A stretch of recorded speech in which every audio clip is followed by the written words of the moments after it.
आध्यात्मिक चिंतन की श्रृंखला के तहत गीता के 11वें अध्याय के श्लोक संख्या 49 की व्याख्या कर रहे हैं। अभी तक भगवान श्री कृष्ण ने अर्जुन को अपने रूपों के बारे में, विश्व रूप की प्रशंसा की और अब अर्जुन को धीरज देकर अपना चतुर्भुज रूप दिखा रहे हैं। ऋषि वेद व्यास जी ने लिखा है, माते व्यथा मा च विमूढ़ भाव द्रष्टवा रूपम घोरम इर्दिक्मम इदम व्यप्ते भी प्रतिमनाः पुनः त्वं तत एव मे रूपम इदम प्रपश्यः। तो यहाँ भगवान श्री कृष्ण कह रहे हैं, यह मेरा इस प्रकार का उग्र रूप देखकर तुझे व्यथा नहीं होनी चाहिए और विमूढ़ भाव भी नहीं होना चाहिए। अब निर्भय और प्रसन्नता लाने वाला, प्रसन्न मन वाला होकर तू फिर मेरे उसी इस चतुर्भुज रूप को अच्छी तरह से देख ले। अर्जुन को भयभीत देखकर भगवान कहते हैं कि मैं चाहे शांत अथवा उग्र किसी भी रूप में दिखाई दूं, हूं तो मैं तुम्हारा ही सखा। तुम डर गए हो, यह तुम्हारी मूढ़ता है। जो कुछ दिख रहा है वह सब मेरी लीला है, इसमें डरने की क्या बात है। हमें जो संसार दिखता है वह भगवान का विराट रूप नहीं है। कारण है कि विराट रूप तो दिव्य और अविनाशी है, पर दिखने वाला संसार भौतिक और नाशवान है। जैसे हम भौतिक वृंदावन तो दिखता है, पर उसके भीतर का दिव्य वृंदावन नहीं दिखता। ऐसे ही हमें भौतिक मथुरा तो दिखती है, लेकिन दिव्य मथुरा या हमें उनका असली धाम द्वारिका नहीं दिखती। ऐसा दिखने में कारण है सुख भोग की इच्छा। भोगेच्छा के कारण ही जड़ता, भौतिकता, मलिनता दिखाई देती है।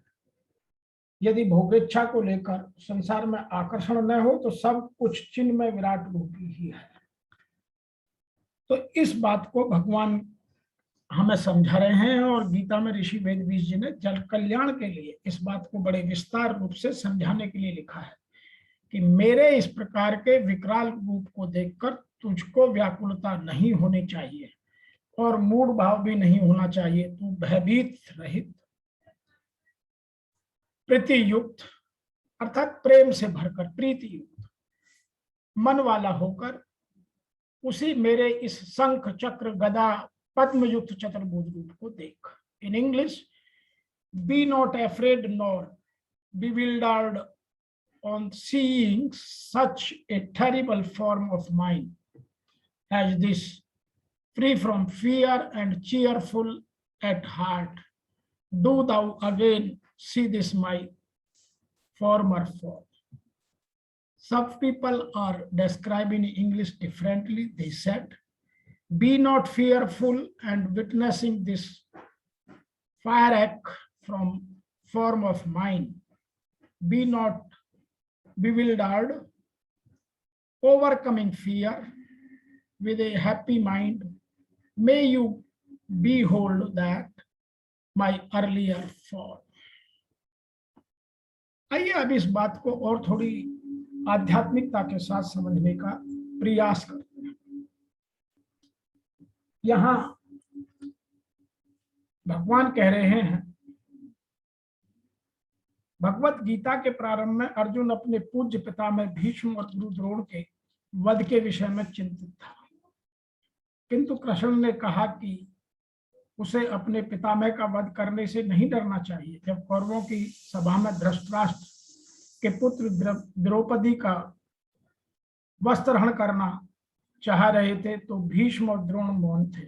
अतः किंग कर्तव्य मूढ़ या कर्तव्य विमुख होने के कारण इनका वध होना ही चाहिए। कृष्ण ने अर्जुन को अपने विश्व रूप का दर्शन यह दिखाने के लिए कराया कि ये सब लोग कुकृत्यों के कारण पहले ही मारे जा चुके हैं। यह दृश्य अर्जुन को इसलिए दिखाया गया क्योंकि भक्त शांत होते हैं और ऐसे जघन्य कर्म नहीं कर सकते। विश्वरूप प्रकट होने का अभिप्राय स्पष्ट हो चुका था। अब अर्जुन कृष्ण के चतुर्भुज रूप को देखना चाह रहा था, अतः उन्होंने यह रूप दिखाया। भक्त कभी भी विश्वरूप देखने में रुचि नहीं लेता है, क्योंकि इससे प्रेमानुभूति का आदान प्रदान नहीं हो सकता। भक्त या तो अपना पूजा भाव अर्पित करना चाहता है या दो भुजा वाले कृष्ण का दर्शन करना चाहता है, जिससे भगवान के साथ प्रेमा भक्ति का आदान प्रदान कर सके और अपनी प्रेमा भक्ति में लीन रहकर प्रभु की सेवा कर सके। इस बात को थोड़ी सी और गहराई से समझते हैं और आध्यात्मिक की डुबकी लगाते हैं, और जब तक हम इन चीजों को ठीक से नहीं समझेंगे, नहीं देखेंगे, तब तक आनंद नहीं आता। माम ते व्यथा मा च विमूढ़ भावो दृष्टवा रूपम। विकराल डाढ़ों के कारण भयभीत करने वाले मेरे मुख में योद्धा लोग बड़ी तेजी से आ रहे हैं। उनमें से कई चूर्ण हुए सिरों सहित दांतों के बीच फंसे हुए दिख रहे हैं, और मैं प्रलयकारी काल की अग्नि के समान प्रज्वलित मुखों द्वारा संपूर्ण लोगों का ग्रसन कर रहा हूं। इस प्रकार के मेरे घोर रूप को देखकर तेरे को व्यथा नहीं होनी चाहिए, प्रत्युत प्रसन्नता होनी चाहिए। तात्पर्य है कि पहले तू जो मेरी कृपा देखकर हर्षित हुआ था, तो मेरी कृपा की तरफ दृष्टि होने से तेरा हर्षित होना ठीक था, पर यह व्यथित होना ठीक नहीं है। अर्जुन ने पहले कहा था प्रव्यस्थिता अहम, और बाद में कहा है प्रवथंतरात्मा माते व्यथा। मैं कृपा करके ही ऐसा रूप दिखा रहा हूं, इसे देखकर तेरे को मोहित नहीं होना चाहिए। माम च विगूढ़ भाव है।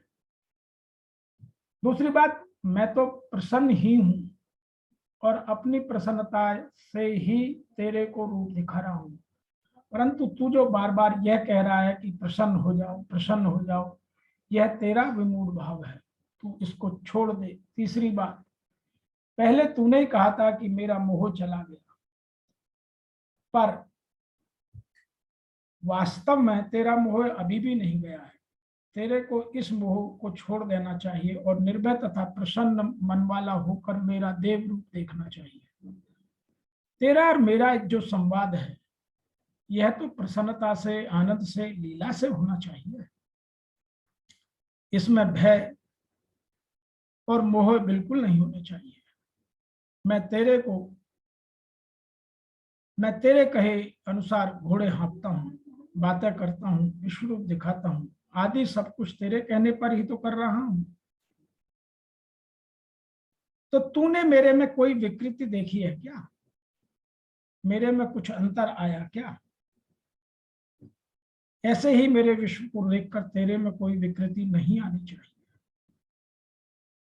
तो यहाँ भगवान ने अपने में कई तरह का परिवर्तन देखने पर अर्जुन की सब अवस्थाओं का या सब अवस्थाओं में भगवान को निर्विकार ही मानते हैं। तभी तो उन्होंने गीता के आदि, मध्य और अंत में गीता 1 अध्याय का 21वां और बाद में 18वें का 73वां भगवान के लिए अच्युत संबोधन प्रयोग किया है। और यहाँ कह रहे हैं, हे अर्जुन, तेरे को जो भय लग रहा है वह शरीर में अहंता, ममता, मैं और मेरेपन का भाव होने के कारण लग रहा है। अहंता, ममता वाली चीज नष्ट न हो जाए, इसको लेकर तू भयभीत हो रहा है। यह तेरी मूर्खता है, अजनाप, अनजानपना है, इसको तू छोड़ दे। आज भी जिस किसी को जहां कहीं भी जिस किसी से भी भय होता है, वह शरीर में अहंता और ममता होने से होता है। शरीर में अहंता और ममता होने से उसकी उत्पत्ति, विनाश, वस्तु या प्राणों को रखना चाहता है। यही मनुष्य की मूर्खता है और यही आसुरी संपत्ति है, यही तमोगुण है। परंतु जो भगवान की तरफ चलने वाले हैं, उनके प्राणों में मोह नहीं रहता, प्रत्युत उनका सर्वत्र भगवत भाव हो जाता है और एकमात्र भगवान में ही प्रेम रहता है। इसलिए वो निर्भय होकर और भगवान को निर्भय होकर भजते रहते हैं। उनका भगवान की तरफ चलना दैवीय संपत्ति का मूल है। नरसिंह भगवान के भयंकर रूप को देखकर देवता आदि सब डर गए, पर प्रहलाद जी नहीं डरे, क्योंकि प्रहलाद जी की सर्वत्र भगवत बुद्धि थी।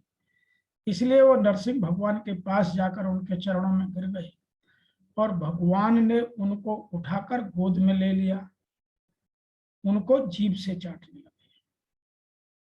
व्यापेत भी प्रीत मना पुनस्पवम तदेव में रूपमिदम प्रपश्य। अर्जुन ने 45वें श्लोक में कहा था, भयेन च प्रवृत्तम मनो में, अर्थात भगवान ने भयेन के लिए कहा। यहाँ व्यापेत भी, अभी तू भय रहित हो जा, और प्रवथंतम मन है के लिए कहा है प्रीतित मन, अर्थात तू प्रसन्न मन वाला हो जा। भगवान ने विराट रूप में अर्जुन को जो चतुर्भुज रूप दिखाया, उसी के लिए भगवान पुनः पद देकर कह रहे हैं कि वह मेरा यह रूप तो फिर अच्छी तरह से देख। अब यहाँ एक बात और आती है, संजय और अर्जुन की दिव्य दृष्टि कब तक रही? यह प्रश्न बहुत सारे लोग बहुत सारे संवादों में, बहुत सारे विचार गोष्ठियों में पूछते हैं, तो आज यहाँ मौके से उस प्रश्न का उत्तर दे देना बहुत अनिवार्य है। संजय को वेद व्यास जी ने युद्ध के आरंभ में दिव्य दृष्टि दी थी, जिससे वे धृतराष्ट्र को युद्ध के समाचार सुनाते रहे, परंतु अंत में जब दुर्योधन की मृत्यु पर संजय शोक से व्याकुल हो गए, तब संजय की यह दिव्य दृष्टि चली गई। एक बात तो ये थी। दूसरी बात थी, अर्जुन के द्वारा विश्व रूप दिखाने की प्रार्थना करने पर भगवान ने अर्जुन को दिव्य दृष्टि दी। दिव्य ददामि ते चक्षु पश्चिमते योगाश्वरम, और अर्जुन विराट रूप भगवान को देव रूप, उग्र रूप आदि रूपों में दर्शन करने लगा। जब अर्जुन के सामने अत्युग्र रूप आया तो वो डर गए और भगवान की स्तुति करते हुए कहने लगे कि मेरा मन भय से व्यथित हो रहा है, आप मेरे को वही चतुर्भुज रूप दिखाइए। तब भगवान ने अपना चतुर्भुज रूप दिखाया और फिर द्विभुज रूप में हो गए। इससे सिद्ध होता है कि यहाँ 49वें श्लोक तक अर्जुन की दिव्य दृष्टि रही, और 91वें श्लोक से स्वयं अर्जुन ने कहा कि मैं आपके सौम्य मनुष्य रूप को देखकर सचेत हो गया हूँ और अपनी स्वाभाविक स्थिति को प्राप्त हो गया। तो दोनों को दिव्य दृष्टि मिली और चली गई, यह यहाँ स्पष्ट रूप से कहा गया है। तो यह जो प्रश्न करते हैं, इस प्रश्न का उत्तर यहाँ यह बता देना स्वाभाविक प्रक्रिया थी। यहाँ शंका होती है कि अर्जुन तो पहले भी व्यथित हुए, लिखा था दृष्टवा लोका प्रवथ्यतम वस्थम, और यहाँ लिखा है दृष्टवा ही त्वाम प्रवथति अंतरात्मा। अतः वे उनकी दिव्य दृष्टि चली जानी चाहिए थी। इसका समाधान यह है कि अर्जुन इतने भयभीत नहीं हुए थे जितने यहाँ भयभीत हुए हैं। यहाँ तो अर्जुन भयभीत होकर भगवान को बार बार नमस्कार करते हैं और उनसे चतुर्भुज रूप दिखाने के लिए प्रार्थना करते हैं, इसलिए यहाँ अर्जुन की दिव्य दृष्टि चली गई। दूसरा कारण यह भी माना जा सकता है कि पहले अर्जुन की विश्व रूप देखने की विशेष रूपी अर्थात इच्छा थी, द्रष्टुमिच्छामि ते रूपम, इसलिए भगवान ने अर्जुन को दिव्य दृष्टि दी। परंतु यहाँ अर्जुन की विश्व रूप देखने की रुचि रही नहीं और वो भयभीत होने के कारण चतुर्भुज रूप देखने की इच्छा करते हैं, इसलिए दिव्य दृष्टि की आवश्यकता न रहने से भगवान ने उनकी दिव्य दृष्टि वापस ले ली और चली गई। अगर संजय और अर्जुन शोक से, भय से व्यथित न होते तो उनकी दिव्य दृष्टि बहुत समय तक रहती, पर वे बहुत कुछ देख लेते, परंतु शोक और भय से व्यथित होने के कारण उनकी दिव्य दृष्टि वापस चली। इसी तरह से जब मनुष्य मोह से संसार में आसक्त हो जाता है, मतलब की बात यहां से शुरू होती है, जब मनुष्य संसार में मोह से आसक्त हो जाता है तब भगवान की दी हुई विवेक दृष्टि काम नहीं करती। जैसे मनुष्य का रुपयों में अधिक मोह हो जाता है तो चोरी करने लगता है, फिर और मोह बढ़ने पर डकैती करने लगता है, तथा अत्यधिक मोह बढ़ जाने पर रुपयों के लिए दूसरों की हत्या तक कर देता है। इस प्रकार जो जो मोह बढ़ता है तो उसका विवेक काम नहीं करता। अगर मनुष्य मोह में न फंसकर अपनी विवेक दृष्टि को महत्व देता है तो अपना उद्धार करके संसार मात्र का उद्धार करने वाला या संसार मात्र का उद्धारक बन जाता है। यह बात हमें यहाँ भगवान श्री कृष्ण अर्जुन के माध्यम से समझा रहे हैं और ऋषि वेद व्यास जी हमारे लिए लिख रहे हैं। अतः आज का यह 11वें अध्याय का 49वां श्लोक बहुत महत्वपूर्ण है। हमें यह सिखाता है कि जैसे संजय और अर्जुन की दिव्य दृष्टि चलकर साधारण दृष्टि रह गई, क्योंकि दोनों मोह और डर में फंस गए, इसी तरह से हम भी जब अधिक मोह में फंस जाते हैं तब हमारा भी विवेक दृष्टि काम करना बंद कर देती है। अतः भगवान बार बार हमें ये कहते हैं कि हमें मोह में नहीं फंसना चाहिए, लोभ में नहीं पड़ना चाहिए, नहीं तो हमारी विवेक दृष्टि काम करना बंद कर देती है। आज के इस श्लोक की व्याख्या में इतना ही। आपको शीघ्र मिलेंगे, तब तक के लिए आपका मेरा इस वीडियो को देखने का मेरी ओर से और मेरी संस्था की ओर से सादर नमस्कार।